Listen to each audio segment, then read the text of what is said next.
As we discussed in our lecture, refactoring is the process of removing any duplicates or any unwanted waste from our projects. Because our projects, however, have been very simple so far, because we've only been learning the basics, there's not much refactoring that we can do. One of the few examples I have been able to find, however, is this one from the variables lecture. Now, the refactoring here that we can do is actually very limited, because again, everything that we've done has been very basic. But things like the names of our variables could be streamlined.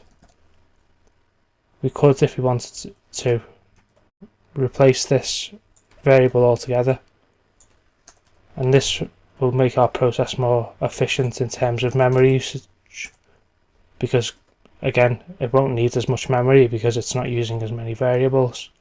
It's just passing the literal string across to this method. If we wanted to as well, we could replace both of these views variables with an array.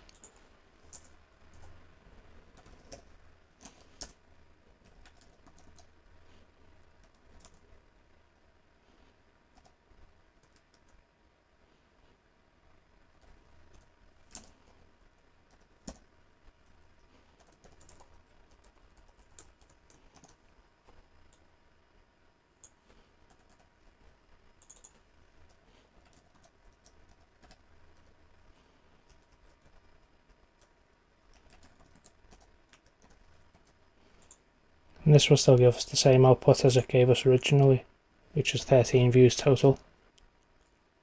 Now you could make this even more simpler by using a loop to loop through all of these different values within the array, but we're getting beyond ourselves at this point. We don't need to do that for this very simple example. If you've been creating any projects of your own alongside this series, I would encourage you to look at the oldest pieces of code that you've wrote and look at how you can possibly improve those pieces of code with what you've learned so far. Because repeating this process is essentially what refactoring is all about.